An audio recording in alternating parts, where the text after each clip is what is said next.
ክርስቶሳውያን። ልክ አዳማውያን የነበርን ሰዎች ክርስቶሳውያን እንሆናለን። ስንጠመቅ የክርስቶስ እንሆናለን። የእግዚአብሔር ልጆች እንሆናለን። ክርስቲያኖች እንሆናለን። ይህንን ነገር በስራ ያገኛል። እስቲ ሰርቶ እኔ ስለሰራው ነው ወደ ክርስትና የመጣሁት፣ እኔ ስለሰራው ነው ከአዳማዊነት ወደ ክርስቶሳዊነት የተሸጋገርኩት፣ እኔ እንደው መልካም ስራ ስለሰርቼ ነው የእግዚአብሔር ልጅ የሆንኩት የሚል ሰው አለ ከእናንተ መካከል ጋይስ? አንዳች ሰው እንኳን አይኖርም። ማንም ሰው በስራው የእግዚአብሔር ልጅ መሆን የሚችል የለም።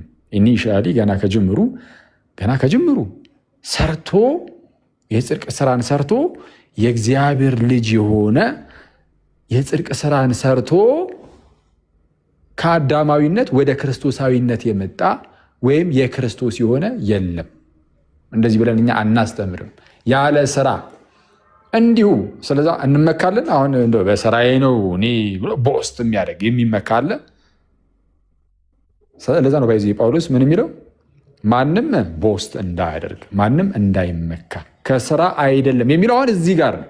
ለዚህ የሚያገለግል ነው። አንዳንድ ሰዎች ከዚህ በኋላ አሁን ቀጣይ ለምናወራው የሚጠቀሙታል እንጂ ጳውሎስ ማንም እንዳይመካ ከስራ አይደለም፣ ጸጋው በእምነት አድኗችኋል፣ ይህም ከእናንተ አይደለም፣ ማንም እንዳይመካ ከስራ አይደለም እያለ የሚናገረው በተደጋጋሚ ወይም ደግሞ በሌላ ስፍራ የእግዚአብሔርን ጸጋ አልጥልም፣ ጽድቅስ በሕግ በኩል ከሆነ እንኪያስ ክርስቶስ በከንቱ ሞታ ይላል። የእግዚአብሔርን ጸጋ ከቶ አልጥልም፣ ጽድቅስ በሕግ በኩል ከሆነ ኦኬ ሕግን በመፈጸም እንጸድቃለን የሚል ሰው ከተነሳ ጽድቅ በሕግ በኩል ነው። በሕግ በኩል ከሆነ ታዲያ ክርስቶስ በከንቱ ነው የሞተዋ? ለምን ጌታ ኢየሱስ ታዲያ መጣ? ለምን ይሞታል? በሕግ ከሆነ ሕግማ አስቀድሞ ተሰጥቶ ነበረ። ክርስቶስ ሳይመጣ በፊትም ሕግ እኮ በሙሴ በኩል ተሰጥቶ ነበረ። ልክ ዮሐንስ ወንጌል ምዕራፍ 1 ላይ ቁጥር 18 ላይ እንደተነገረው ሕግ በሙሴ ተሰጥቶ ነበረ፣ ጸጋና እውነት ግን በጌታ በኢየሱስ ክርስቶስ ሆነ። ቁጥር 17 አካባቢ ላይ ሕግ በሙሴ ተሰጥቶ ነበር። ስለዛ በሙሴ በኩል የመጣው ሕግ ሰዎችን የማጽደቅ ብቃት ቢኖረው፣ ሰዎችን የማጽደቅ ኃይል ቢኖረው ክርስቶስ መጥቶ ባልሞተ ነበረ። ስለዛ ሕግ ራሱ እምነት እስኪመጣ ድረስ እንደ ሞግዚት ሆኖ ያቆየን ነበር። ስለዛ ክርስቶስ መጣልን። ክርስቶስ መጣ። በእኛ የማይቻለው በእርሱ ተችሎ፣ ምክንያቱም እርሱ ሰው ብቻ አይደለም አምላክም ነውና ሞተ፣ ተነሳ። ስለዚህ እርሱም በማመን በክርስቶስ በማመን በኩል የሚገኝ የእግዚአብሔር ጸጋ አለ። ስንጠመቅ የእግዚአብሔርን ጸጋ እንቀበላለን። ያ ጸጋ ያድነናል፣ ከአዳማዊነት ወደ ክርስቶሳዊነት ያሸጋግረናል። የጥፋት ልጆች የነበርን የእግዚአብሔር ልጆች እንሆናለን።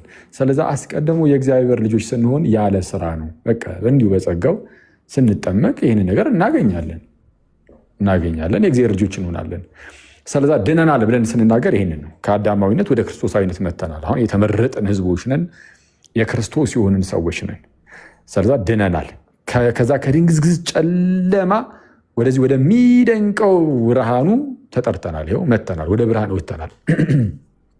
ወደ ብርሃኑ መተናል። ሞት ውስጥ ነበርን ያለ ነው። አዳማውያን ስንሆን አዳም የሞተ ስለሆነ ሞቱ የቀረ ስለሆነ አዳማውያን ሁሉ ሙታን ናቸው።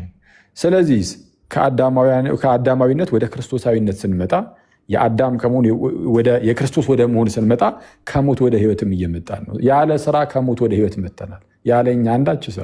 ያለኛ አንዳች ስራ ከድንግዝግዝ ጨለማ ወደሚደንቀው ብርሃን መተናል። ስለዚህ ይህን ብርሃንን የሰጠን ጌታችን ነው። ህይወትን የሰጠን ጌታችን ነው። እንዳትረሱ፣ ያለኛ መልካም ስራ። እሺ፣ ከዛስ አሁን አንድ ሰው ሲጠመቅ እንዲህ ያለ ጸጋ፣ እንዲህ ያለ በረከት፣ እንዲህ ያለ ድህነትን ካገኘ ከዛ በኋላ ደግሞ ምንድነው? ድነናል፣ እየዳንን ነው ወይም መዳናችንን እንፈጽማለን ብለን እናገራለን። እየዳንን ነው ማለት ምን ማለት ነው? በአጭሩ አንድ እንደዚህ ወደ ብርሃኑ የመጣ ሰው ያለ እርሱ ስራ ማለት ነው። ወደ ብርሃኑ የመጣ ሰው ያለ እርሱ ስራ ከሞት ወደ ህይወት የመጣ ይህ ሰው አሁን እኛ ማለት ነው የዳንን ሰዎች፣ ያ የዳነው ሰው ደግሞ ድህነቱን መፈጸም እንዳለበት ደግሞ መጽሐፍ ቅዱስ ይናገራል። መጽሐፍ ካለ አለን በቃ አለቀ። መዳናችሁን ፈጽሙ ይላል ፊልጵስዩስ ምዕራፍ 2 ቁጥር 12 ላይ ያውም በፍርሃትና በመንቀጥቀጥ ሆናችሁ ነው የሚለው። ስለዛ በፍርሃትና በመንቀጥቀጥ ሆኖ መዳንን መፈጸም ማለት ምን ማለት መሰራችሁ? አንድ ጊዜ የዳነ ሰው ወይም ወደ ብርሃኑ የመጣ ሰው ከጨለማ ማለት ነው፣ አሊያም ደግሞ ከሞት ወደ ህይወት የመጣ ሰው ከሞት ወደ ህይወት የመጣበት ዋናው ምክንያት በአዲስ ህይወት እንዲመላለስ ነው። ወደዚህ ወደ አዲሱ ህይወት የመጣ ነው ጋይስ። በቃ አንድ ጊዜ ድነናል ብለን ፈዘን እንድንቀመጥ፣ እንድናንኮራፋ፣ እንድናንቀላፋ አይደለም። ይልቁንም ወደ አዲሱ ህይወት የመጣ ነው በዚህ በአዲሱ ህይወት ደግሞ እንድንመላለስ ነው። በአዲሱ ሕይወት እንድንመላለስ ከድንግዝግዝ ጨለማ ወደዚህ ወደሚደንቅ ብርሃን የመጣ ነው። በቃ ያው ወደ ብርሃን መተናል፣ በቃ አሁን ደግሞ ዝም ብለን እንቀበል እንድንል አይደለም። ወይም አንድ ጊዜ ወደ ብርሃን ከመጣን በኋላ ተመልሰን በጨለማ እንድንመላለስ በኃጢአት እንድንመላለስ አይደለም። ይልቁንም ወደ ብርሃን ከመጣን በኋላ ወደ ብርሃን የመጣ ነው በብርሃኑ እንድንመላለስ ነው። በብርሃኑ መመላለስ እርሱ ድህነትን መፈጸም ይባላል። በብርሃን መመላለስ እርሱ ነው በቃ ድህነትን መፈጸም። ወደ ብርሃን የመጣው በብርሃኑ እንድትመላለስ ነው። ወደ አዲስ ሕይወት የመጣው በዚህ በአዲሱ ሕይወት እንድትመላለስ ነው። በብርሃን መመላለስ፣ በአዲሱ ሕይወት መመላለስ ማለት ክርስቶስን የሚመስል ሕይወት መኖር ማለት ነው። ክርስቶስን በመምሰል ሕይወት ውስጥ እግዚአብሔርን በመምሰል ሕይወት ውስጥ መኖር፣ ክርስቶስን መምሰል በሕይወት ልክ ጳውሎስ እኔ ክርስቶስን እንደምመስል እናንተም እኔን ምሰሉ እንዳለ ጌታ ኢየሱስን እየመሰሉ ደግሞ የቅድስና ሕይወትን መኖር ልክ ማነው ጴጥሮስ እንደተናገረው የጠራችሁ ቅዱስ እንደሆነ እናንተም በኑሯችሁ ሁሉ ቅዱሳን ሁኑ ይላል። የጠራችሁ ቅዱስ እንደሆነ እናንተም በምን ቅዱሳን ሁኑ? በኑሯችሁ። አሁን የኑሮ ቅድስና አለ። አስቀድመን ስንጠመቅ ያገኘነው ቅድስና አለ። ከዚህ አንጻር መጽሐፍ ቅዱስ ቅዱሳን ይለናል። በነገራችን ላይ ያገኘነው ጽድቅ አለ። ከዚህ አንጻር ጻድቅ ተብለን ልንጠራ እንችላለን። አሁን የመጀመሪያውን ካገኘነው አንጻር ማለት ነው። ግን ይህ ሁሉ ግን መፈጸም ያለበት ነው። አንድ ጊዜ አልቆለታል የሚባል አይደለም። አይተዋል። አዎ አግኝተሃል ድህነትን፣ ግን ያ ድህነትን መፈጸም አለበት። ልክ ሲፈጸም የሁሉም ነገር መጨረሻ ሲሆን ደግሞ ያኔ ምን ትሆናለህ? አይ በቃ እንድናለን እንላለን። ይህ ነገር ሁሉ ፍጻሜ ሆኖ ድህነታችን ይጠፋል ብለን በማናስብበት ደረጃ ለዘላለም ከጌታ ጋር መኖር ስንጀምር እሱም ድህነት ተብሎ ይጠራል።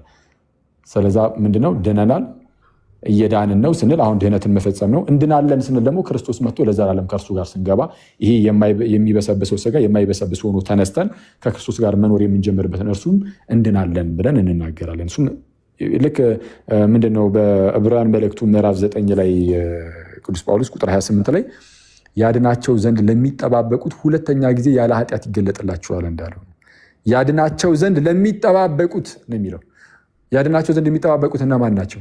ክርስቲያኖች እኛ ነን። ባይዚ ያድነን ዘንድ የምንጠባበቀው እንጂ አንድ የሆነ ሌላ የማያምን ኢአማኝ አይደለም። ጌታ ኢየሱስ ሁለተኛ ጊዜ ያለ ኃጢአት፣ በኃጢአት አይደለም። ከዚህ ቀደም በኃጢአት መጥቷል፣ ስለ ኃጢአታችን ማለት ነው።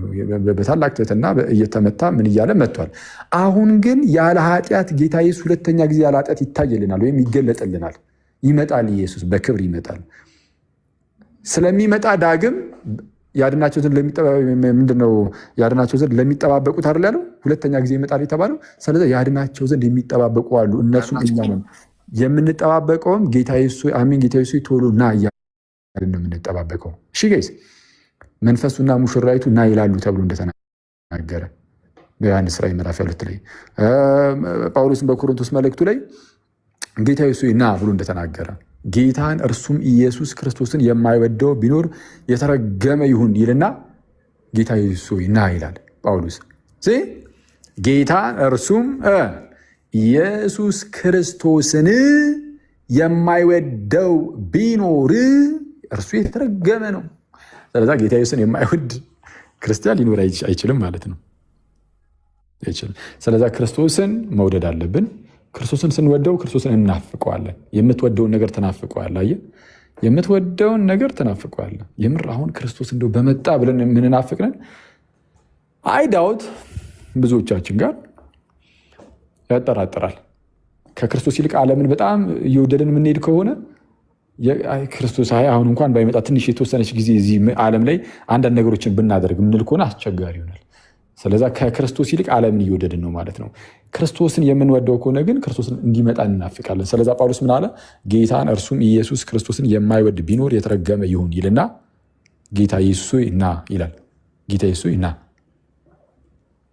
እንዲህ የሚጠባበቁት እነማን ናቸው? ያድናቸው ዘንድ የሚጠባበቁት የተባሉት እንዲህ የምንጠባበቁ እኛ ነን፣ ክርስቲያኖች ነን። ያድናቸው ዘንድ የተባለው ለምንድን ነው? ያድናቸው ዘንድ የተባለ አሁን ክርስቶስ ያድኖናል እኮ ኦፍኮርስ። ግን ያ ድህነት ግን ስለሚፈጸም እሱ የፍጻሜውን ለማመልከትም ይሄ ቃሉ እንደዚህ ይገባል።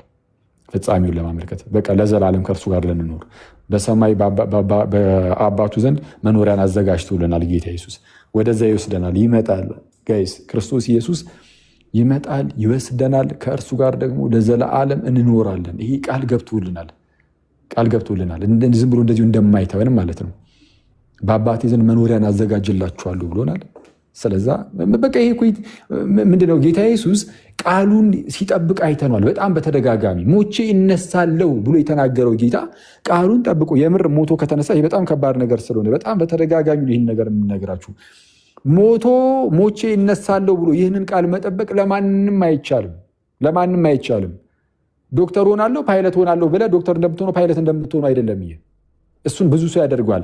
ሞቼ እነሳለሁ ብሎ ተናግሮ ግን የምርም ሞቶ መነሳት የሚችለው ጌታችንና መድኃኒታችን ኢየሱስ ክርስቶስ ብቻ ነው። ጌታ ኢየሱስ ብቻውን ሞቼ እነሳለሁ ብሎ ሞቶ ከተነሳ ሌላ የተናገራቸው ነገሮች ሁሉ እንድናምኑ ያደርገናል። እርግጠኛውን እንድናምኑ ያደርገናል። ወደ አባቴ እሄዳለሁ ብሏል፣ በቃ ሄዷል። ስለዚህ እመጣለሁ ብሏል፣ ይመጣል። ክርስቶስ ኢየሱስ እንደሚመጣ 101% እርግጠኛ ነን። በምን እናውቃለን ከተባለ ኧረ ይኸው ሞቼ እነሳለሁ ብሎ እኮ እንደዚህ አይነት ታላቅ ተአምር አሳይቶናል። ከፍ ከፍ ብሎ ደግሞ አድርጎ በአባቱ ቀኝ ተቀምጧል። እመጣለሁ ካለ በቃ ይመጣል። ስለዛ ጌታችን ይመጣል። በአባቴ ዘንድ መኖሪያን አዘጋጅላችኋለሁ ብሎናል፣ ያዘጋጅልናል፣ አዘጋጅቶልናል። ስለዚህ ወደዛ ይወስደናል። ለዘለዓለም ደግሞ ከጌታ ጋር እንኖራለን። ስለዛ ሞተን አንቀርም። አሁን ሞት አያስፈራንም። ለምን? ክርስቶስ ሞትን አሸንፎታል። ስለዛ በክርስቶስ የምናንቀላፋ እኛ ጠፍተን የምንቀር አይደለንም፣ እንነሳለን። የሆነ ዝም ብሎ እንደ እንስሳ ዝም ብሎ ድምጥማጣችን ጠፍቶ የምንቀር አይደለንም። ከፊታችን አንዳች ታላቅ የሆነ ህይወት አለ። መቼ እንደምንሞት አናቅም። ዛሬ ማነው ጌታ ለንስሐ ህይወት ያብቃን እንጂ ዛሬም በተኛንበት ሞተን ልናድር እንችላለን። ኦኬ፣ ነገ ልንሞት እንችላለን። ከነገ ወዲያ ደግሞ እንደ ጌታ ፈቃድ ብዙ ዓመትም ሊሰጠን ይችላል። ግን በየትም ጊዜ እንሞት፣ በየትም ጊዜ ሞተን ግን አንቀርም፣ እንነሳለን። ጌታ ይመጣል፣ ከእርሱ ጋር ለዘለዓለም እንኖራለን። እና ይህ በጣም የሚናፈቅ ህይወት ነው ጋይስ፣ በጣም የሚናፈቅ ህይወት፣ በጣም የሚናፈቅ። አሁን ምድር ላይ ያላችሁ ምናምን ነገር በጣም እያለን በጣም የምንወዳቸው አንዳንድ ነገሮች አሉ፣ በጣም የሚያሳሱን ምድር ላይ አሁን እያለን። እስቲ ዝጋው እስቲ ኮመንቱን። ማለት ከኔ ጋር ነህ ከኮመንቱ ጋር ነህ ወንድማችን ሆስቱ ማለት ነው። ፈዛሃል እኮ አንተ በኮመንቱ ምንም እኮ ምን በጣም እኮ ስቀልድ ነው። እና ብዙ የሚረብሽ ኮመንት ያለ አይመስለኝም። ይቀመጥ አክቹዋሊ ኮመንቱ ቢኖርም ያናል እንትን አይደለም መሰለኝ፣ ብዙም ሰው እየጻፈ አይደለም በእርግጥ። እና ግን ምንድነው ትልቁ ማወቅ ያለብን ነገር እዚህ ምድር ላይ ስንኖር በጣም ደስ የሚሉን ብዙ ነገሮች አሉ። ብዙ ነገሮች አሉ። አሁን አይደለ አሁን እንደ ስጋነታችን ስጋ ከመሆናችን አንጻር ጋይስ፣ በዚህ በዓለም ሳለን ስጋ ከመሆናችን አንጻር የምንወዳቸው ነገሮች ምናምን በዙሪያችን አሉ። የሆነ በቃ እንደ ስጋ የሚያስደስቱ ነገሮች፣ መብላት መጠጣት የሚያስደስተው ሰው ሊኖር ይችላል። እኔ አያስደስተኝም፣ እንደ መልአክ ነው የምኖረው። እሺ የምር አሁን እኔ ዋነኛው እሺ፣ መብላት መጠጣት መጫወቱ ከጓደኞቹ ጋር ፈታ ማለቱ ምናምን ደስ ሊያሰኝ ይችላል። በራሳቸው ኃጢአት የላቸውም እነዚህ እውነቱን ለመናገር። ግን ይሄ የፌሚሊ ነገር የቤተሰብ ነገሩ ምኑ ስራው ምኑ ሁሉ በቃ የሆነ ደስ የሚል ነገር ሊኖር ይችላል። በቃ የሆነ የዓለም ብልጭልጩ ነገርም ሊያስደስት ይችላል እውነቱን ለመናገር። እና ዓለም አንተ ደስ የሚያሰኝ ነገር የተወሰነ ትሰጣለች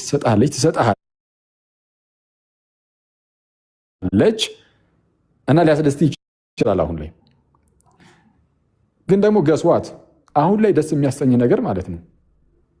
ለምሳሌ አሁን 20 ቤቶች ውስጥ ከሆንክ እድሜ 30 ቤቶች ውስጥ ሙን አሁን ላይ የሚያስደስቱ ነገሮች ከትንሽ ጊዜ በኋላ ከተወሰነ ዓመት በኋላ ያ ነገር አንተን ማስደሰት ማቆም ይጀምራል።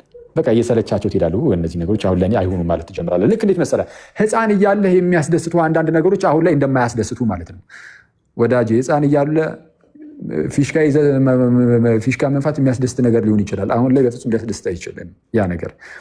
ልጅ እያለ ምናልባት አሁን የዘመኑ ልጆች ኤርናሞል ገብታችሁ ያንን መኪና መንዳት ምናምን ነገር በጣም የሚያስደስታችሁ ነገር ሊሆን ይችላል። አሁን ግን 25-30 ዓመት ከሞላ በኋላ እንደዚህ አይነት መዝናኛ ቦታዎች ገብተህ ያንን ትንሽዬውን መኪና መንዳት ምናምን አያስደስትም ማለት። ምናልባት አንዳንድ ሰው ሊገኝ ይችላል እዛው መኪና ላይ ሆኖ አሁን ራሱ እየሰማኝ ያለ ሰው የ30-40 ዓመት ሰው ሆኖ አስበው ኤርናሞል ገብቶ ዝግ ነው እንጂ አስቧል። በ30 ዓመቱ በ40 ዓመቱ የህፃናቱን መኪና ኤርናሞል ገብቶ ሲነዳ እና ምንድነው አክቹዋሊ ከልጆቻቸው ጋር የሚነዱ አሉ። እነሱ ልጆቻቸውን ለማጫወት ነው፣ ፒስ ነው። እና ግን ያ ግን አሁን ለአንተ ደስታን ይፈጥርላሉ? አይፈጥርልህም። ፊኛ መንፋት ደስ የሚያሰኘኝ ጊዜ ነበረ ህፃን እያለ። አሁን ላይ ፊኛ ንፋ ብትባል አይመጣውም። አየህ ህፃን እያለህ የሚያስደስት ነገር አሁን እዚህ እድሜ ላይ ስደርስ በቃ የሚያስደስተኝ ጊዜ አለፈበት ትላለህ።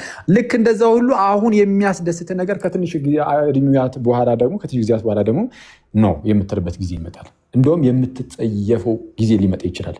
ያንን ነገር ልትጸየፉ ይችላል። ህፃን እያለ ጭቃ ማብኳትም ደስ ይላል። አሁን ላይ ጭቃ ማብኳት ትጸየፈዋለህ። በዚህ እድሜ ደግሞ ደስ የሚያሰኙ ነገሮች ይኖሩና ከተወሰነ ጊዜ በኋላ ጭራሽ እንዴት ነበር ሲያደርገኝ የነበረው ልትልም ትችላለህ። ስለዚህ ዝም ብለህ የምትጸየፈው ብቻ ሆኖ ሊቀር ይችላል። ዘላቂ አይሆንም ማለት ነው።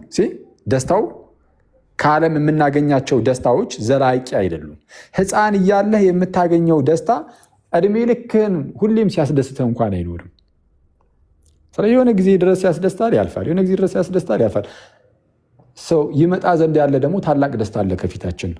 ከክርስቶስ ጋር ያለው በዘላለም ውስጥ ያለው ህይወታችን ውስጥ የምናገኘው ደስታ አሁን ላይ ያወቅናቸው እነዚህ ሁሉ ደስታዎች እንደ ኢምንት እንድንቆጥራቸው የሚያደርገን እንደ ዜሮ እንደውም እንድንጸየፋቸው የሚያደርገን ታላቅ ደስታ አለ። እሱም ደስታ ገና አሁን ምንድነው እዛ ደስታ ውስጥ ሙሉ በሙሉ ስላልገባን አይን ያላየው ጆሮ ያልሰማው እንደተባለው በልብም ያልታሰበ እንደተባለው አሁን ሙሉ በሙሉ ላንረዳው እንችል ይሆናል። ግን አሁን በምሳሌ እንደነገርኳችሁ አትሊስት ያዙት። በጣም እጅግ በደስታ ማዕበል ውስጥ ሰጥማችሁ የማትወጡበት አይነት ነገር ውስጥ የምትገቡት ይመጣ ዘንድ ያለው ህይወት እንደዛ ነው። ያውም ልክ እንደሆኑ አንዳንዴ ደስ እያላችሁ አንዳንዴ ደግሞ እየከፋችሁ የምትኖሩበት አይደለም። በጣም በደስታ የተሞላ አይነት የማያቋርጥ ደስታ ነው ያለው ከፊታችን። እርሱም ከክርስቶስ ጋር የሆነ ደስታ ነው፣ በጌታ የሆነ ደስታ ነው። አሁን እዚህ ምድር ላይ ራሱ በነገራችን ላይ የሆነ የማያቋርጥ ደስታ ከተባለ የጌታ ብቻ የሆነ ነው። የሆነ እድሜ ላይም በክርስቶስ ደስ ልትሰኝ ትችላለህ። ከሆነ ዓመት በኋላ ድረስም በክርስቶስ ደስ እያለ ትኖራለህ። አርጅተ በክርስቶስ ደስ እየተሰኘ ትኖራለህ። በክርስቶስ ከሆነ ደስታው በቃ ደስታ ነው። ዴዝ ቤድ ላይ ሆነ እየሞትክ እያለ ክርስቶስ ተዚህ ሲል በቃ በክርስቶስ ደስ እያለ ልትሞት ትችላለህ። የጌታን ስም እየጠራህ ልትሞት ትችላለህ። ክርስቶስ በልባችን ውስጥ ልክ ሲኖር የምርም የክርስቶስ ፍቅሩ በልባችን ሲኖር እንደዛ ነው። በቃ የጌታን ስም እየጠራ ታንቀላፋለህ፣ ወደ ጌታ ትሄዳለህ። ስለ ጳውሎስ ምን ይላል? በፊልጵስዩስ መልእክቱ ምዕራፍ 1 ላይ ለእኔ ሕይወት ክርስቶስ ሞትም ጥቅም ነው ይላል። ለእኔ ሕይወት ክርስቶስ ሞትም ጥቅም ነው። ሞትም ጥቅም ነው። ምን ማለት ነው? በሞትም ወደ ጌታ ነው የሚሄደው፣ ወደምወደው ጌታ እያለ ነው፣ ወደምናፍቀው ጌታ። እንደውም ለዛ ነው ዝቅ ብሎ አንድ መስመር ሁለት መስመር ዝቅ ብሎ ልሄድ ከክርስቶስ ጋርም ልኖር እናፍቃለሁ ይላል። ጳውሎስ ክርስቶስን እንዴት እንደሚወደው አስቡ። ማለት ሙሉ በሙሉ ህይወቱን በቃ ለአገልግሎት የሰጠ ሰው ነው። ወደዛ ይሄዳል፣ ወደዛ ይደክማል። ሌላ ነገር አያምሮም፣ ዓለማዊ ነገር ምናምን ኢቭን አያገባም። ጳውሎስ በቃ ለክርስቶስ ሙሉ በሙሉ ራሱን አሳልፎ ሰጥቷል። ጌታ ስለ እኔ ሞቷል፣ እኔ ስለ እርሱ እኖራለሁ። በቃ ለእርሱ ነው የምኖረው ነው የሚለው። እኔ ከክርስቶስ ጋር ተሰቅያለሁ ነው የሚለው። የጳውሎስን ስብከቱን ካያችኋቸው በደክታቱ ምናምን በቃ እኔ ከክርስቶስ ጋር ተሰቅያለሁ። አሁን የምኖረው ራሱ እኮ ኑሮ በክርስቶስ ላይ ባለኝ እምነት ነው ያለ ይናገራል። ኦኬ በጣም ጌታን ስለሚወደው ሞት ሲመጣበት ጳውሎስ ደስ ነው የሚለው። ለምን? ያውቃላ ወደ ጌታ ሊሄድ ነው። እሰይ ጠቅመን ይሄም ይላል። ይናፍቃል እንደው ወደ ጌታ ጋር። በነገራችን ላይ እውነቱን ለመናገር በጣም ነው የሚያስናፍቀው። እንኳን ለጳውሎስ ለእኛም በጣም ያስናፍቃል። ማለት ያው ድክመቱ ምናምን ስላለ ሞት የተወሰነ እንትን ቢለንም ውስጣችንን ግን ስቲል ግን የሚያስናፍቅ ነገር አለው። በጣም የሚያስናፍቅ ነገር አለው። አስበዋል? ክርስቶስን የሚያህል ጌታ የዛሬ 2000 ዓመት በስጋ ተገልጦ ከእመቤታችን ከቅድስት ድንግል በስጋ ተወልዶ በዚህ በምድር ላይ ሲመላለስ የነበረው ያ ጌታ ያ ስለኔና ስለ እናንተ በጣም እንደው የሚያስገርም ውለታን የዋለልን ጌታ ብዙ መከራን የተቀበለው ያ ጌታችን በመስቀል ላይ ደግሞ እርቃኑ የተሰቀለልን እጆቹን እግሮቹን የተቸነከረልን ያ ንጉሥ ደግሞ ተሰቅሎ ሞቶ ያልቀረው ተቀብሮ ያልቀረው ይልቁንም ድል አድርጎ ሞትን የተነሳው ጌታ በክብር ከፍ ከፍ እያለ ሐዋርያቱ እያዩት ያረገው እና በአባቱም ቀኝ የተቀመጠው ያ ጌታ ተስፋ እንዳስደረጉት መላእክት ለሐዋርያቱ ማለት ነው ይሄ እናንተ ያያችሁት እርሱ ጌታ ወይም ከፍ ከፍ እያለ ያደረጋችሁት ልክ እንዳያችሁት ልክ እንደዚሁ ደግሞ ተመልሶ ይመጣል እንዳሉት ጌታችን ኢየሱስ ተመልሶ ይመጣል እናውቃለን። ከዚህ ጌታ ጋር ለዘላለም መኖር በጣም የሚያስናፍቀው ጌታን በስመ አብ ስትሄዱ አስቡት። ይህንን ጌታ ታገኙታላችሁ። አሁን ብትሞቱ ምንድነው ቀሲስ ዶክተር ዘበነ አንድ ነገር ተናግረው አንዳንድ ሰዎች ምንድነው ሄድ ሲሉባቸው ነበረ። እንደው ለትህትና ነው እንጂ አንድም ኦርቶዶክስ ሲኦል አይገባም ብለው ሲናገሩ ነበር። እና ያው ቆርጠው ነው አክቹዋሊ አንዳንድ ሰዎች ሲሄዱባቸው የነበረው። እና ቀጣይ ምን ብሎ ሲናገሩ ሰሟቸው? በንስሐ የሚመላለስ አሉ። በንስሐ ኦፍኮርስ በንስሐ ከተመላለስን ሲኦል የምን አባቱ ሲኦል ጋይዝ፣ ኦርቶዶክስ ሆነን ክርስቲያን ሆነን በንስሐ ተመላልሰን ሲኦል በፍጹም በጌታ ቸርነት በጌታ ምሕረት ሰተት ብለን ነው የምንገባው። ኦፍኮርስ በንስሐ ብንመላለስም ግን ስቲል በጌታ ቸርነት በጌታ ምሕረት ግን አረ ተስፋ አያሳፍርም ጋይስ። የሰጠን ተስፋ ጌታ የሰጠን ተስፋ በፍጹም አያሳፍርም፣ አያሳፍርም። ኢቨን እግዚአብሔር አምላክ እንደዚህ በቀላሉ ልጆቹን የሚጥልም አባት አይደለም።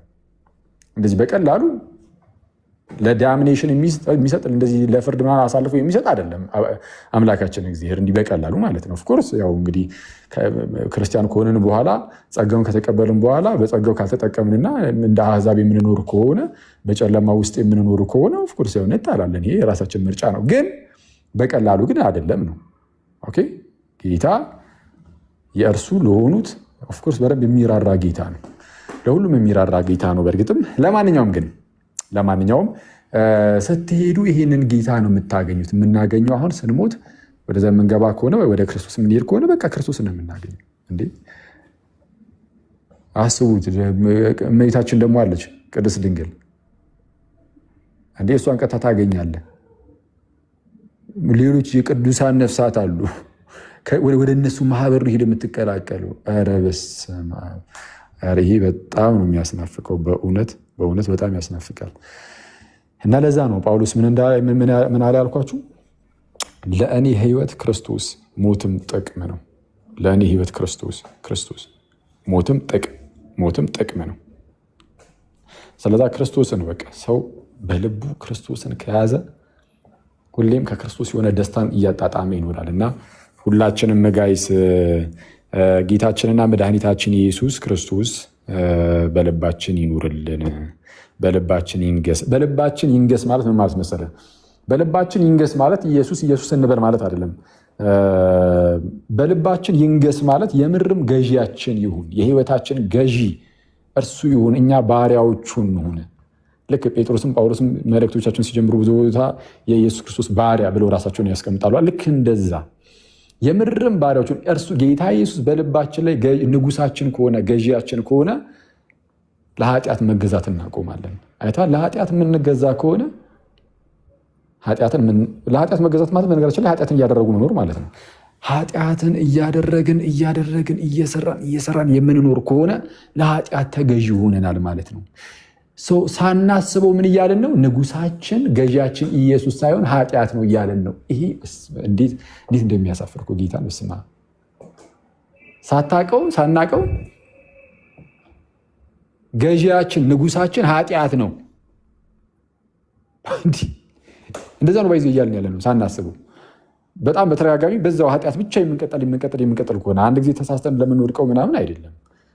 አፍተሮል ገና ሰው ነን። ሰው ብቻ ሳንሆን ያው ሩጫ ላይ ያለን ሰዎች ነን። ሩጫ ላይ ያለ ሰው ይወድቃል፣ ከዛ ደግሞ ይነሳል፣ ይሮጣል፣ ደግሞ ይወድቃል፣ ይነሳል፣ ይሮጣል። እየሮጠ እያለ የሆነ ሰዓት ላይ ደግሞ ይደክመውና ሊንቀራፈፍ ይችላል። ከዛ ደግሞ የሆነ ኤነርጂ ነገር እንደዚህ ዶፒንግ ምናምን በሉት እጽ ምናምን ይወስድና ደግሞ ይፈጥናል። ግን እጹ ዶፒንጉ ትላል ደግሞ እንዳይመስልብኝ እንጂ እሱን እርሱትና ይንቃል። ቅዱስ ቁርባን ይቀበላል። ቅዱስ ቁርባን በጣም በቃ ያፈጥናል። እሱ ደግሞ ከዛ ቅዱስ ቁርባን እያፈጠነ ደግሞ ትሮጣለህ። እንደዚህ በቃ በህይወት ውስጥ አለ መውደቅ መነሳት፣ በክርስቲያን ህይወት ውስጥ ያለን ይታወቃል። በክርስቲያን ህይወት ውስጥ እንዳትረሱ ጋይስ። እሺ መውደቅም መነሳትም ያለ ነው። ሰው ይወድቃል፣ ይነሳል። ክርስቲያን ግን ወድቆ መቅረት የለበትም። በተቻለው አቅም በቃ ልክ ሲወድቅ ቶሎ ተጸጽቶ መነሳት አለበት። በወደቀበት በዛው ግን እኔ በቃ በዚሁ ተመቸኝ ልቀጠል ካለ ግን ያኔ ንጉሴ ኃጢአት ነው ይላል። ገዢ ኃጢአት ነው። እኔ በቃ ኃጢአት፣ ምክንያቱም ኃጢአት እየገዛው ነው።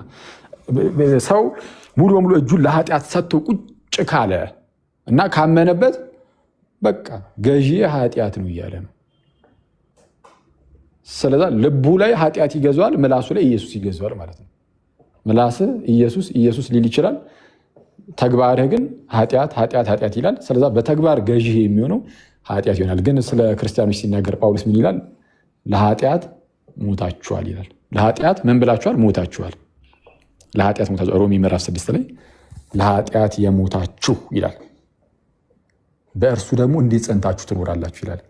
ሮሜ ምዕራፍ 6 ከቁጥር 1 ጀምሮ እንግዲህ በኃጢአት ጸንተን ኑርን ይላል። በኃጢአት ጸንተን ኑር ወይ ማለት ኃጢአት እያደረግን እንኑርን ማለት ይሄ ነገር በክርስቲያኖች ዘንድ በጣም አሳፋሪ ነገር ነው። በኃጢአት ጸንቶ መኖር የሚባል ነገር የለም።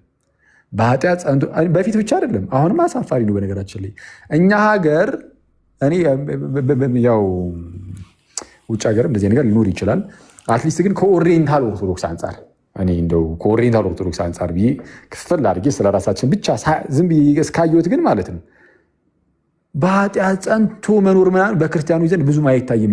በውጭ ዓለም ምናምን በሌላው ዓለም በውጭ ዓለም ስል በኦሪየንታል ኦርቶዶክስ አሁን በኮፕቲክ ምናምን በሌሎች ምክንያቱም በየጊዜው በመጡ ቁጥር ቆርበው ነው የሚሄዱት። አማኞቹ ይመጣሉ፣ እሺ ቆርበው ይሄዳሉ፣ ይመጣሉ፣ በየሳምንቱ ነው የሚቆርቡት። ስለዛ በኃጢአት ጸንቶ መኖር የሚባል ለክርስቲያኖች እንግዳ ነገር ነው ማለት ብዙም የተለመደ አይደለም። ይኖራል ግን በጣም ሬር ነው። እኛ ሀገር ስትመጣስ እኛ ሀገር እኔ ምን አይነት ነገር እንደገባብን አላቅም። በጣም በቃ እኔ ምን እንደገባብን አላቅም። ሰው አንቆርብም። መቁረብ ብቻ አይደለም በነገራችን ላይ ስለቆረብን ብቻ ምንም እንደዛ ማለትም አይደለም። እውነቱን ለመናገር ስለቆረብንም ግን ቆርበህም ግን ፈዛዛ ልትሆን ትችላለህ። ኦኬ ፈዛዛ ልንሆን እንችላለን ኦፍኮርስ በጣም ስለዛ በጣም ሲሪየስሊ ነው ነገሮችን ማየት ያለብን እኛ ራሳችን መይዝኛው የሚቆርብ ሰው ራሱ ማለት ነው። ግን አብዛኛው ሰው እንደምታውቁት ጭራሽ ከቅዱስ ምስጢር ርቆ ጭራሽ ቤተክርስቲያን ዞር ብሎ ቼክም አያደርግም። ቅዳሴ እሑድ ጠዋት ላይ ሩጫ አለብኝ ወይ ደግሞ ኳስ አለብኝ። እንደውም እነሱ ይሻላሉ። እሑድ ጠዋት ሩጫ የሚሮጡት እና ኳስ የሚጮቱት እንደውም እነሱ ይሻላሉ። ጭራሽ ቅዳሜ ኦቨር ወጥቶ አድሮ በሃንጎቨር እሑድ ዕለት አልጋው ላይ ተዘሩ የሚገኝ ሰው ሊኖር ይችላል። ወይ ከመጠጥ ቤት አብሮ የሚጠረግ ሰው ልታገኝ ትችላለህ። እና በጣም ይሄ ሼምፉል በጣም የሚያሳዝን እና እንደዚህ ነገር ስታይ በሰዎቹ አትፈርድም ዝም ብለህ በቀላሉ በቃ ምክንያቱም ይሄ ያሉበትን ሁኔታ እናቅም እኛ አስተዳደጋቸው ምናምን በቃ በሚያሳዝን ሁኔታ እኛ ሀገር ያደግንበት መንገድም በቃ ስናድግም በጥሩ ሁኔታ አላደግንም። በመንፈሳዊ ሕይወታችን ተኮትኩተን አላደግንም ብዙዎቻችን። ስለዛ ብዙ ሰዎች ይህንን የእግዚአብሔርን ፍቅሩን ምናምን በቃ ከክርስቶስ ጋር ያለውን ኑሮውን ምናምን ብዙም አያውቁትም። ስለዛ በቃ ፊት ለፊት ላይ በአንድም በሌላም ተጣመው ያድጋሉ። ቤተክርስቲያናችን በጣም ደስ በሚል ሁኔታ ጥንት ላይ የክርስትና እናት የክርስትና አባት ብላ አስቀምጣ ነበረ። የክርስትና እናት የክርስትና አባት ዋናው ጥቅማቸው ምን ነበረ? ሕፃኑ ገና በሕፃንነቱ ይጠመቅ የለ ከተጠመቀ በኋላ በእምነት በቅድስና ምናምን ነገር እንዲያድግ ማድረግ ነው። በቃ የክርስትና እናቶቻችሁ የክርስትና አባቶቻችሁ ያ ነበር ኃላፊነታቸው ምለው አለ ራሱ ባይዜ እናንተ ስትጠመቁ እዛ ተገኝተው በእናንተ ቦታ ሆነው ጸሎተ ሃይማኖትን ደግመው ሁሉን የፈጠረ አንድ አምላክ በሚሆን በእግዚአብሔር እናምናለን የሚለውን ይህ መሰረታዊ የክርስትና ትምህርትን የያዘውን ጸሎተ ሃይማኖት ማለት ነው። እሱን ኮንፌስ አድርገው መስክረው ማለት ነው። አዎ በቃ ይህንን ልጅ በትምህርትም በህይወትም አንዱ አንጭ አሳድጋለሁ ብለው ቃል ገብተዋል። ግን አያውቁትም። አሁን ላይ ጭራሽ ለምን እንደተጀመረ ራሱ ብዙ ሰው አያውቅም። ስለዚህ በቃ የክርስትና እናት ሆኛለሁ የክርስትና አባት ሆኛለሁ ለቡዬ ጀግና ዳቦ ይሄዳለሁ በቅዱስ ሚካኤል በስማኔ ይዛን እንዳለ በቃ እንትን እኮ ነው። ቤተክርስቲያኒቱ በጣም ጥንቅቅ ያለች ናት። ግን እኛ ፈዘዝን። ያው እና ይሄ ምንድነው የአገልጋይም ችግር አለ። እኔ ፐርሰናሊ ከምእመን ይልቅ አገልጋይ ላይ የአገልጋይ ችግር ነው ብዬ የማስብ አይነት ሰው ነኝ። በቃ በደንብ እኔ ቤተክርስቲያን ውስጥ ያለ አገልጋዮች ሁሉም ሰው በደንብ እዚህ ላይ መስራት አለበት። በቃ ምእመን ላይ ኤኒዌይስ ተውትና እሱን ብቻ ግን እና ምዕመኑ ላይ በደንብ መሰራት አለበት እና እኛ ሀገር እንዳልኳችሁ በደንብ በቃ ስላልተሰራ ከቅዱስ ሚስጥር መካፈል ተውት። የሚያስቀድስ ሰው ምንም የለም። የሆነ መጨረሻ ላይ የሆነ ሰዓት ላይ በቃ ብሎ የከፈለው ይሄዳል። ካለበለዚያ ቅድም እንዳልኳችሁ ነው ሩቅ ያሉ በጣም ብዙ አሉ እና በስመ ኦርቶዶክስ ግን ኤቲስት መስሎ ቁጭ ያለ የሀገር ህዝብ ነው ያለው። በስመ ኦርቶዶክስ ኤቲስት ሆኖ የተቀመጠ አምላክ እንደሌለው ህዝብ የሚኖር የሀገር ህዝብ ነው ያለው። አምላክ እንደሌለው ጋይስ፣ አምላክ እንደሌለው በቃ አምላክ ያለው ህዝብ አይመስልም አብዛኛው ሰው ማለት ነው። እና እንደዚህ የሆነበት ምክንያት እንዳልኳችሁ በአብዛኛው የአገልጋዮች ችግር ነው። የአገልጋይ ችግር ነው። አገልጋይ በጣም ዴዲኬትድ ሆኖ በጣም ለክርስቶስ የታመነ ሆኖ እሱ ራሱ አገልጋዩ ራሱ ኢየሱስ ክርስቶስን ከልብ ወዱት አፍቅሩት የምርም ከክርስቶስ ጋር የሚኖር ሆኖ ሌላውን ሰው ደግሞ ናና እስቲ አስተምራለሁ የሚል ብቻ አይደለም፣ እየተጠጋ የትም ድረስ ሄዶ ሰዎችን ወደ ቤተክርስቲያን ማምጣት አለበት፣ ወደ ጌታ መቅፍ ማምጣት አለበት፣ ወደ ቅዱስ ቁርባን ማምጣት አለበት። አሊያ ዝም ብለህ መጮህ ብቻ ዋጋ የለውም። ፍሬ አልባ ነገር ብቻ ዝም ብሎ ሲለፈልፉ ማለት ምንም ጥቅም የለውም። በእውነት እኔ ጋይስ እኔ ስሜታዊ ነው የምሆነው የምር በጣም አንድ ሰው በቃ አገልጋይ ነኝ ካለ በቃ የምርም አገልጋይ መሆን አለበት። የምርም የክርስቶስ ባሪያ መሆን አለበት። የምር ጋይስ በቃ የሆነ ድካም ምናምን ቢኖርበት ራሱ በተቻለው አቅም ግን ሊያስጨንቁ ይገባል። በቃ የክርስቶስ ነገር፣ የቤተ ክርስቲያን ነገር፣ የክርስቲያን ወንድም እህቶቹ ነገር የምርም ከልቡ የሚያስጨንቀው። ስለዛ ክርስቶስን የሚወድ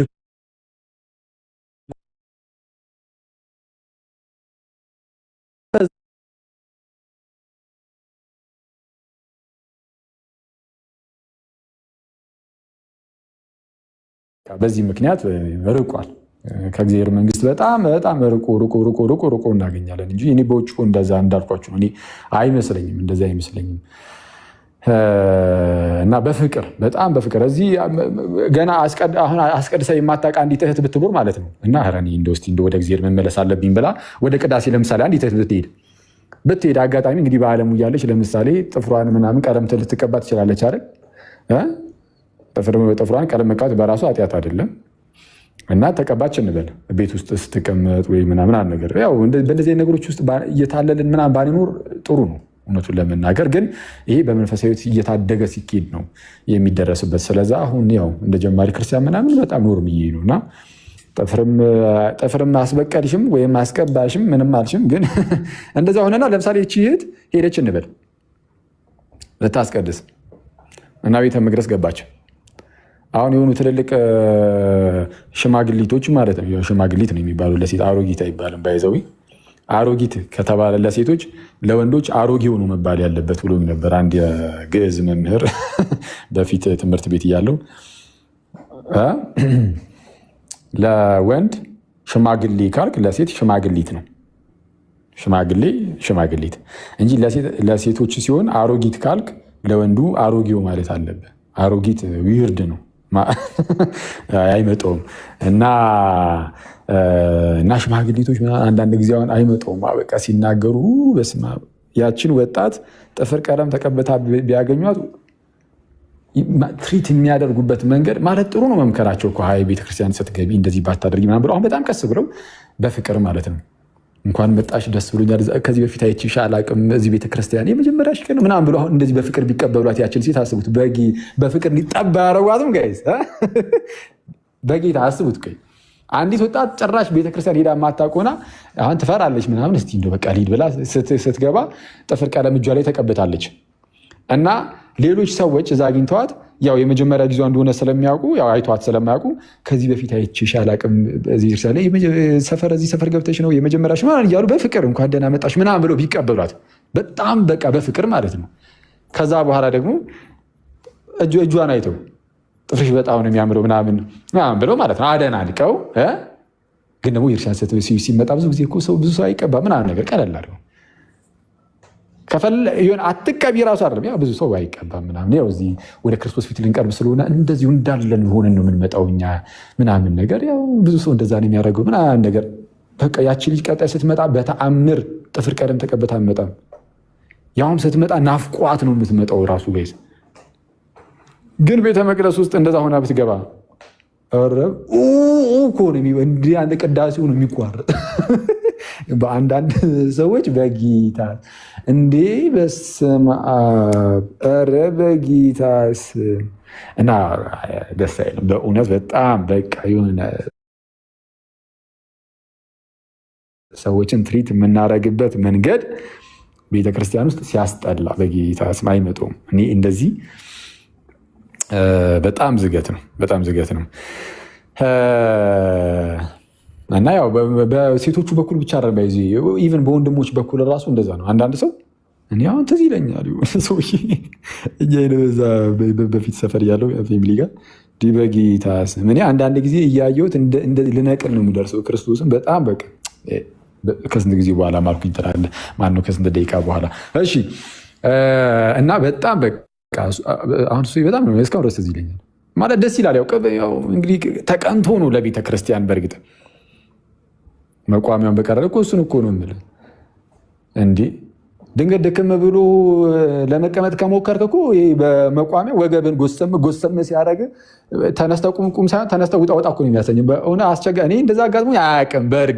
በእርግጥም ግን አይመጣውም በእውነት እንዴ በመቋሚያ ወገብን ወጋ ጎሰም ሲያደርጉ ነው የሚያስብለው። እና በጣም ሁሉም ነገር በፍቅር ቢሆን ሁላችንም በቃ ተሰባስበን ወደ ገነት ነበር ክርስቶስን ተያይዘን እንዲህ እጅ ለእጅ ክርስቲያኖች ሁሉ ኦርቶዶክሶች ሁሉ የምር ፍቅር ቢኖር በቃ ተሰባስበን እጅ ለእጅ ተያይዘን እየዘመርን ወደ እግዚአብሔር መንግስት ውስጥ ሰተት ብሎ ገባ ነበር። ኤኒዌይስ ጌታውንም ይህንን በረከት እንደሚሰጠን ነው ተስፋ የምናደርገው። እና ኤኒዌይስ እንደዛ እናድርግ። ብዙ ሰዓት ያስኳችሁ አኪደ ሰማዕት ርቦት ነበር እውነቱን ለመናገር ራቱን እያዘገጃጀ ነበረ እና ግን እዚህ ጋር ያው ጨዋታ አስነሳችሁና ጨዋታው ያዘኝ ትላለህ። በቃ እስቲ እንትን ትንሽ አብሬያችሁ ልቀመጥ መሰለኝ እና ከዛ በኋላ ሊል ወይስ እንዴት ነው የሚሻለው? ቃለ ሕይወት ያሰማልን። በጣም እናመሰግናለን። አትሂድብን። የብዙ ሰው ናፍቆት ሆናል። በጣም ሰው ናፍቋል። የሌለ ታፍኗል። ባይዘው እንትነሽ እሺ፣ አብርሺ እንትን አድርጎ ደግሞ ስታወራ ስልክን ከፍ አድርጎ ይሄ እንትን ነው አዲስም ስለሆነ ስልክ አጠቃቀሙንም አልቻልክበትም ሳይል ከታች ስፒከሩን አታፍነ። አያያዝ ላይ አረ የወጣውን ድምፅ እያያችሁ ነው። አሁን ጋይስ ፏኩን ያለው ከአንዳንድ አረ ፏ እብድን የሆነው በእውነት አንተ ስፒከሩ ግን ያበደ ነው። አዲሱ በሱ አይደለም አዲሱ እያለበት አሽቃበጥኩ ብዙ እውነቱን ለመናገር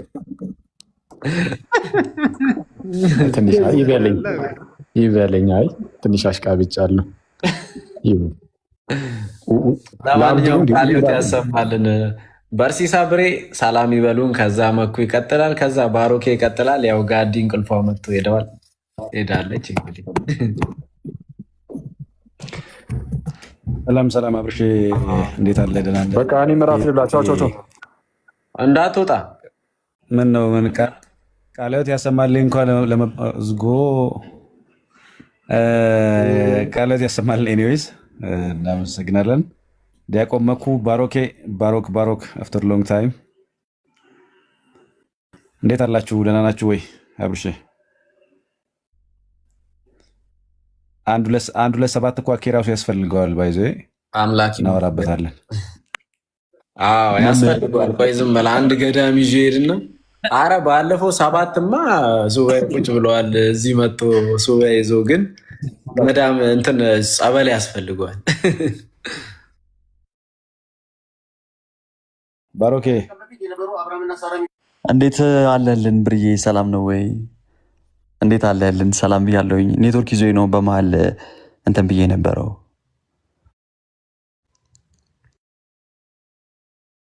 ድምፅ ራሱ እኮ በጣም ተናፍቆ ነበር። ባሮኬ ጎልደን ቮይስ ይለዋል። አኪዋ ቃለ ሕይወት ያሰማልን። እጅግ በጣም ደስ የሚል ትምህርት ነበረ። እግዚአብሔር አምላክ ያክብርልን፣ ቃለ ሕይወትን ያሰማልን። መምህር ብርዬ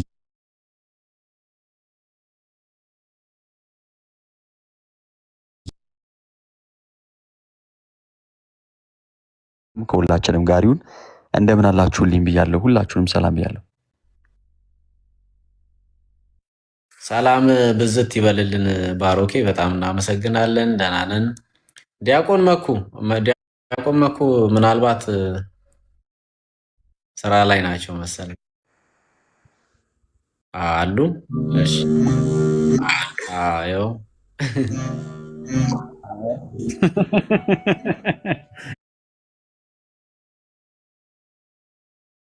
ቆይ አንዴ መኩ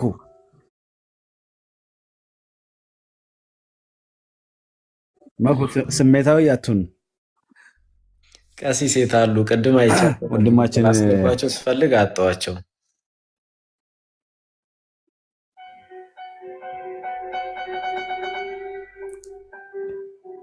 ኦኬ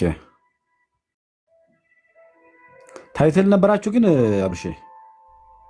አረ እንዲሁ ዝም ብለን በቃ አኬ በጣም ተናፍቋል እያሉኝ ቅድም ላይቭ ገብቼ አልነበር? ከዛ እሱን እንትን ስል ወንድሞችን እንትን በላቸው ሰብስባቸው ሲለኝ ከዛ ዮሐዴም ትንሽ በቃ እንቅልፍ ፈልጋለች። ያው ራሷን ትንሽ እንትን ብሏት ነው መሰለኝ። ጋዲም ኧረ እሱ ነገር ምንድን ነው? አንተ እኔ ራሴ ምናምን አንተ ማመመህ ራስ የሚባል ነገር 2-3 ቀን እንደፈራው እኔ ራሴ ታውቃለህ። ደግሞ በፊትም በእርግጥ ያመኛል፣ አንዳንዴ ያመኛል ነው የራስ ምታት እና ባይዞ ጥሩ ነገር ነው ያነሳው።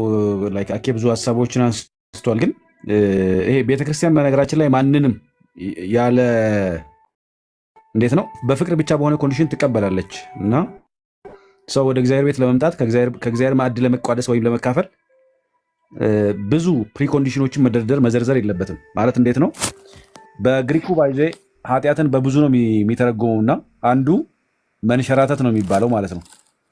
ማለት እኔ ኃጢአተኛ ነኝ እያልክ ለምሳሌ ለምን ቤተክርስቲያን አትሄድም? እኔማ በደለኛ ነኝ እንዴት ሄዳለሁ? ለምን አታስቀድስም? እኔ እንዴት ብዬ መቅደስ እገባለሁ? እያልክ በኃጢአት ላይ ኃጢአት እየጨመርክ ትንሸራታለህ ማለት ነው። በኃጢአት ላይ ኃጢአት እየጨመርክ ትንሸራታለህ። መቅረብ ሲኖርብህ በቃ ኃጢአት ከዚህና ከዚያ እየቃረምክ የምትመላለሰው መመላለስ አለ። ያ ደግሞ ራሱን ችሎ ማለት እኔ እንዴት ብዬ ነው የምቀርበው? እንዴት ወደ እግዚአብሔር ቤት ሄዳለሁ ብሎ ማለት በራሱ ኃጢአት ነው። ምክንያቱም እግዚአብሔር እኛን የጠራን ይሄ ሊቀድሰን አይደል? ወደ ቤተክርስቲያን መምጣታችን፣ ወደ ቤተ መቅደስ መቅረባችን ልንቀደስ ልንለይ ስለሆነ አይሰማም እንዲ አብርሽ? ኧረ ይሰማል። ቀጥል። ይሰማል። ወደ እግዚአብሔር ቤት ለመምጣት ወይም ደግሞ ከምስጢራት ተካፋይ ለመሆን የትኛውም ሁኔታ ሊገድበን ወይ ደግሞ ሊያስቀረን አይገባም።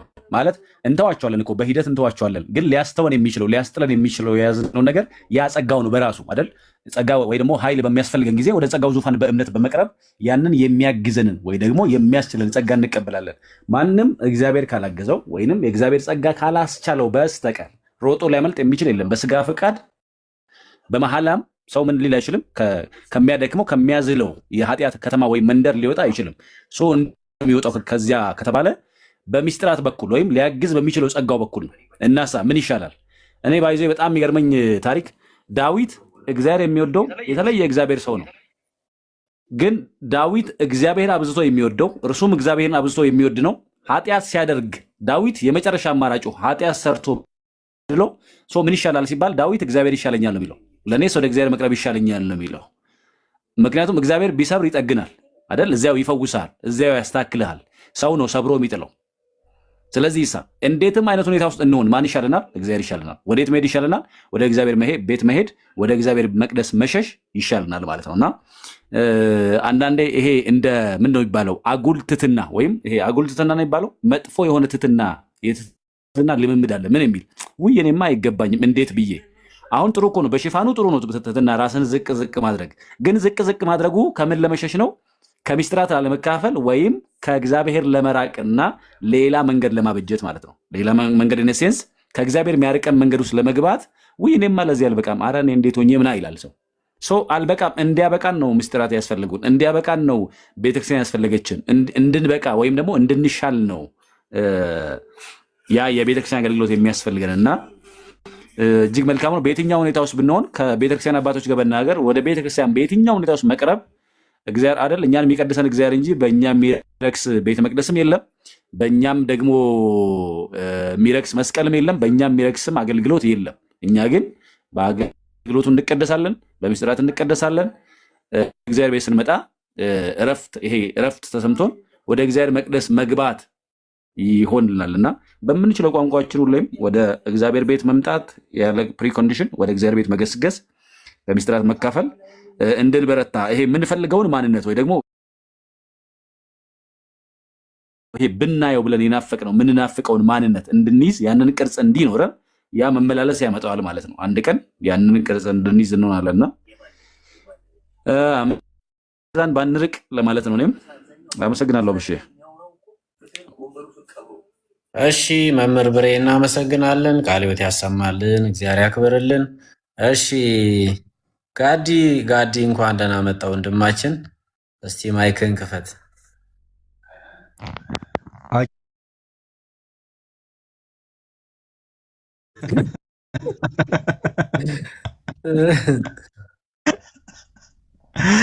አብርሽ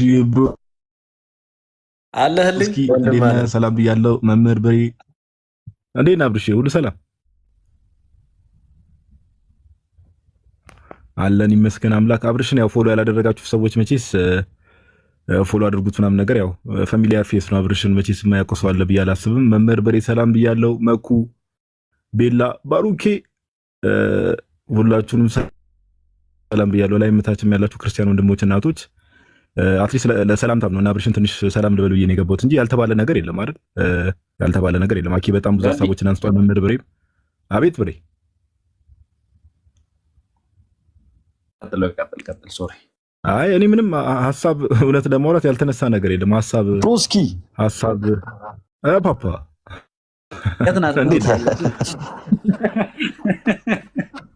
አለሁልህ ባሩኬ አለሁልህ። እንዴት ነህ? እኔ ጋር ኮኔክሽን ትንሽ ላግ ያደርጋል ነገር መሰለኝ። ግን ብሮስኪ ይሰማል? ይሰማል ባሩኬ። ያው ቀይ ትንሽ እያበራብህ ነው። ግን ጋዲ እንዴት አለሽ ብሮስኪ? አለሁልህ እግዚአብሔር ይመስገን። እንዴት ነህ? ተጠፋፋናል በእናትህ ጋዲ ባሩካ የባሩኬ ኔትወርክ አብርሽ በእናትህ ስልክህን በእጅ ይዘህ ነው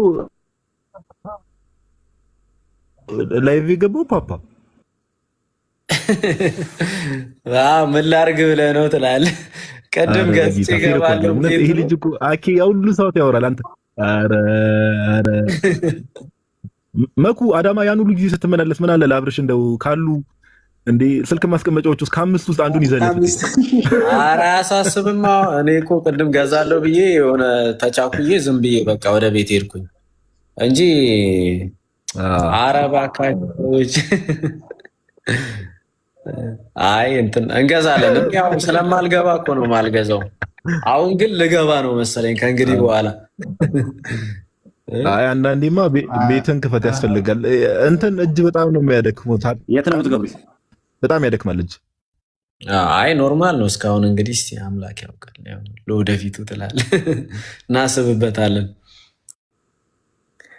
አብርሽ እንኳን ስፖርተኛ እኔ ባይዘው ጋዲ ሰላም ወይ ትንሽ እናውራ ብዬ ነው። ያው ትምህርቱ ላይ በጣም ሰፋ ያለ ስለሄዱበት ብሬ ምን አልክ? የኔም ኔትወርክ እንደባረክ ሆነ እንዴ? አዎ ትንሽ ትቆራረጣለህ ብሬ።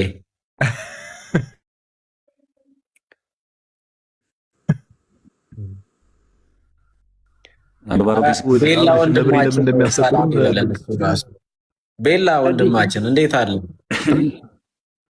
ጋዲ ምን አልክ? አይ እነ ብሬ ለምን እንደምታስጠቁሩን አልገባኝም። ማለት ናዝሬቱ ኔትወርኩ በስርዓት ይሰራል። አዲስ አበባ ሆናችሁ ሰላም ብያለሁ። እንዴት አለ? የጠፋ ሰው ይሄ ልጅ ጠፍቷል። ጋዲ በጣም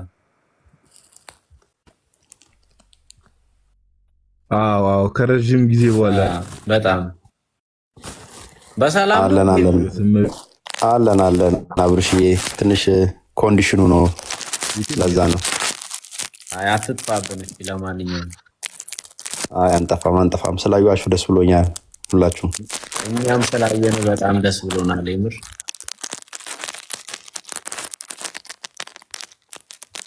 ደግሞ አዳማ ስመጣ አገኘሃለሁ ሰሞኑን። ደስ ይለኛል። እሺ መኩዬ፣ ጋዲሳ፣ የባሮኬ ሁላችሁም ሰላም ብያለሁ። ሰላም እንዴት አለ ቤላ? ሰላም ክርስቶስ ይዛለ ብሩስ። አሜን ወንድሜ አለን። በርቱ። እግዚአብሔር ያበርታን።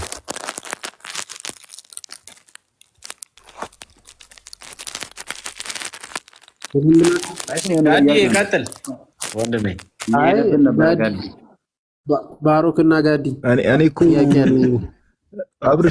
አብርሽ እንደምታውቀው መኩ የልጅ ሀብታም ነውና እሺ የሚለውን ድምጽ ሲሰማ የሆነ አዲስ ዕቃ ገዝቶ ምናምን ነገር እሽግ እየፈታ መስሎኝ ነበር። ቆይ ግን ጋዲ እኔ ያልገባኝ ምን ተገኝቶ ነው? ጠፋችሁብን እኮ። ማኪናዋን ነው ጋዲ ጠፋ። ምንድን ነው የሆነ የሚንተከተክም ስንሰማ ሞተር መሰለን።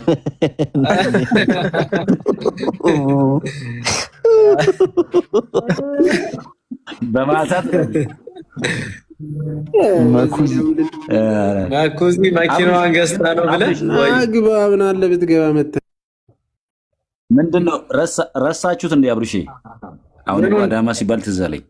ምኑ ኳሱን ነው እና ኧረ እሱንማ ምን ልጆች አልያዛሉ እኮ በእናትህ። ከባሮኬ ወደ ጋዲ እናምጣ መሰለኝ ይሄን ኃላፊነት። የምራው ለነሱ ለአንዳቸው ኃላፊነት ይሰጥና እንዲባል። አይ ዳኛ ግን ከራሳችን ነው። በአሁኑ ከዚሁ ከአዲስ አበባ ያሳስቡትን ሰው አዳኙ እኛ ሰማኝ።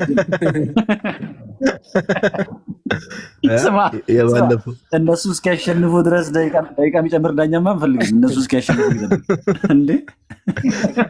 የባለፈው ጨዋታ አጭበርብራችኋል ተብሏል። አብርሽ በቫር ታየ እኮ እንዲህ እኮ ነው የሚሉት የተሸነፉ ሰዎች ሁሌ። ኧረ በጣም ለረጅም ሰዓት ስትመሩ ነበረ። እናንተ እስክታገቡ ድረስ ነበረ ሰዓቱን ራሱ እንትን ሲል የነበረው። 6-4 ሆነን ማለት ነው። ስንት ደቂቃ ጨምሮ ከኛ እኩል ሲሆኑ ሊያልቅ ነው አለ ሰዓቱ። እነሱ ሲያገቡ እኛ ደክሞናል እኮ አልቋል አለ ሰዓቱ። ኧረ ተው ብሬ ተው። ብሬ ግን ጫማ በሚቀጥለው ዙር ብሬ ግን ጫማ አስብበት፣ የጫማውን ነገር። ባለፈው እኮ በረዶ ላይ ልትንሸራተት የሄድክ ነበር መስሎ ስኬትቦርድ ልትወዳደር ይፈርጠው ነበር ብሬ። ኧረ ይፈርጠዋል ባሩኪ።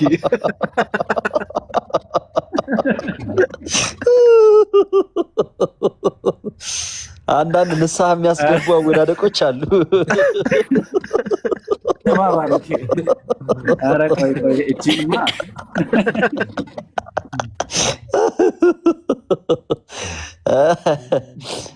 ብሬ ባሮኬ ታኬታ አይቻልም አላለኝም? ታኬታ አይቻልም አሉኝ እኮ። ለምንድን ነው የማይቻለው? ቡትስ ነው የሚቻለው አሉ እዛ። ታኬታ አይቻልም ማለት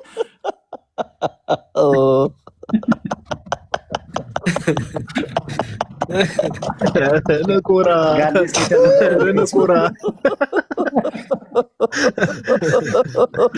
አብርሽ ከተማ ላይ እየተለገጠ እንዲህ ትቃል። አብርሽ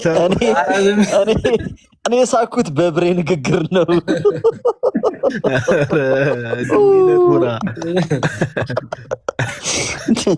ደግሞ ከባህል ያፈነገጠ ተብሎ ስማ ባሮኬ፣ የምር የባለፈው ታቂታ ታስታውሰዋል? ቀበና የነበረው ማለት ነው። እሱን እኮ ነው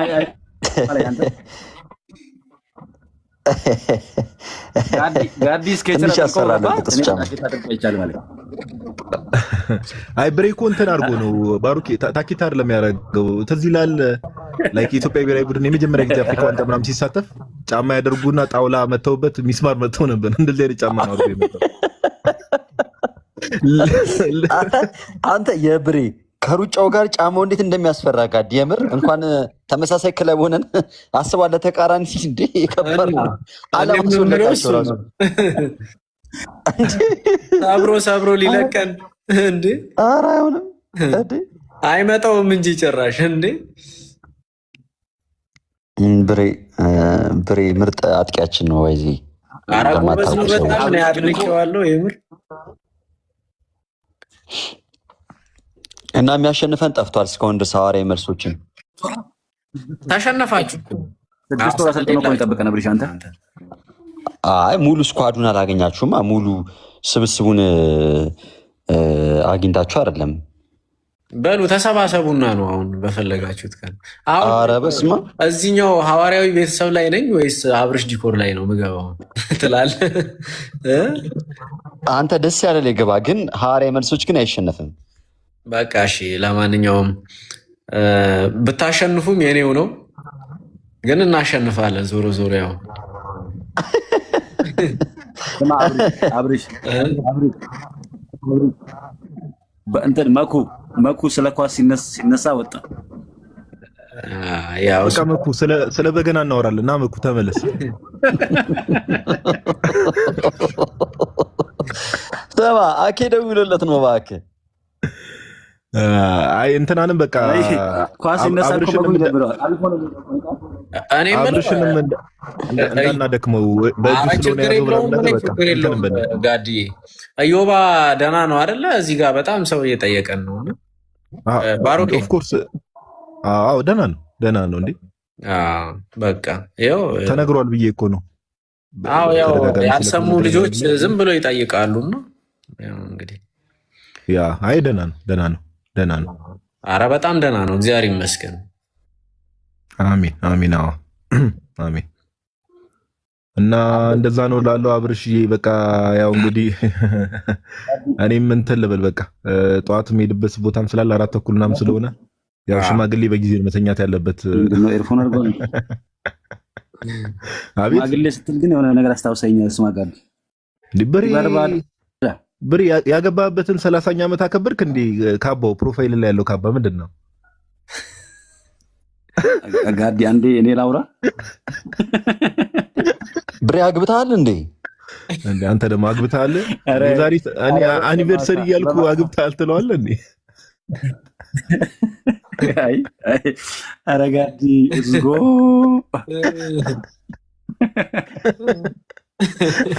ስቀልድ ነው ደግሞ እንዳታመሩ።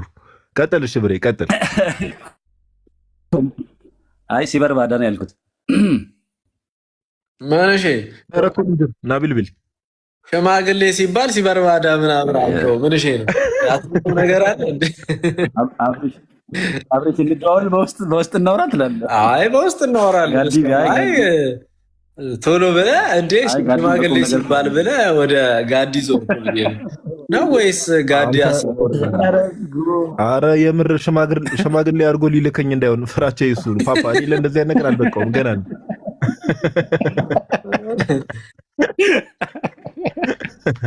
አስበዋል አንተን ልክ ማለት ነው። የማንን ልጅ ነው ያመጣብን? እኔ ሲጀመር ሽማግሌ አድርገህ ብልከኝ መጀመሪያ ማሳያቸው 200 ምናምን ሺህ ፎሎወር እንዳለኝ ነው። ብራዘር አየር ላይ ነው ልጃቸውን የሚሰጡ። እንደሱ ከሆነ አኬ ይሻለኛል በቃ።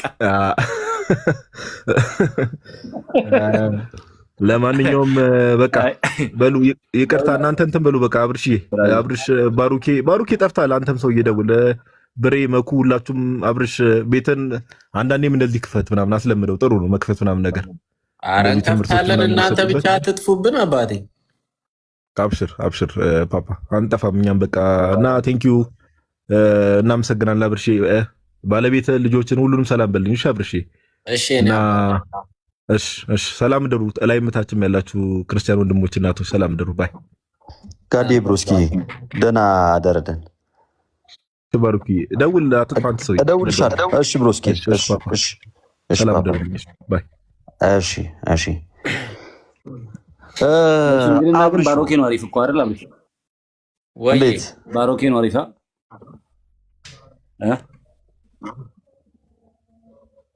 ምን አልክ ብሬ? እና አሪፍ ባሮኬ ነው አልኩ አዴ። አዎ አነጋገር አገላለጽ ምናምን እንዴት ነው አላየውም? እናቴን ምን አለው ስባል ነው እኔ ድክም የምለው ሰው ነው። በቃ አስከኪ ፎሎሬን መቶ ላስገባ እና አስቧል። በስሙ ያለው የቀበሌ መታወቂያ ብቻ ነው ስል ኧረ ታዲያ ይደብራል። እና ቲክቶክ ውስጥ ግን ባሮኬ እየተከባበረ ኧረ እሱንማ ከፍ ባለ መንገድ ነው እንጂ የሚገለጠው። ግን አንቺ ጸጉርሽን ምናምን ተስተካክለሽ ነው ባሮኬ? ጸጉርን ምናምን ኧረ እኔ ጸጉሬን አይደለም አንገቴን እቆረጣለሁ። እስኪ አንተ ብቻ እጭ ነው የሚባለው። ልክ ነኝ አብርሽ? ልክ ነህ። በቃ አብርሽ ሰምተሃል? ኧረ ችግር የለውም እደውልልሃለሁ ትላለህ። ኧረ ችግር የለውም አንዴ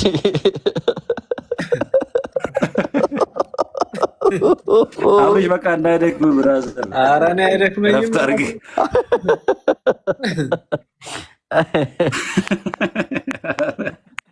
ናይ ብሪ ባሮኬ ጠፍተሻል። አንቺም ግን አዎ ትንሽ ያው ህይወት ሩጫ አይደለች እያሯሯጠችን ነውና መሯሯጥ ጀመርክ እንዴ? ምን ይደረጋል ዘንድሮ ማን ጀምር አይኖርም።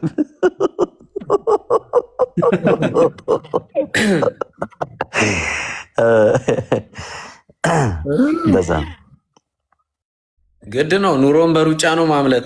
ስማ አብርሽ ወይ አብርሽ ወይ ብሬ የካባይ ሚስጥር እኮ እቺ ናት። የካባይ ሚስጥር እቺ ናት እኮ። አሃ ነው እንዴ? አሃ ኦኬ። መጽሐፍ ኦኬ ኦኬ። የምርቃቱ ዕለት የተሰጠኝ ነው የዚህ መጽሐፍ ምርቃት። አይ አሪፍ። አሁን ተነግሮናል። ከንበምን ይላል አንቨርሰሪ ይላሉ እነ ጋዲ። የምን አንቨርሰሪ ኬት እንዳመጡት እኮ ግራ ገብቶኝ ነው።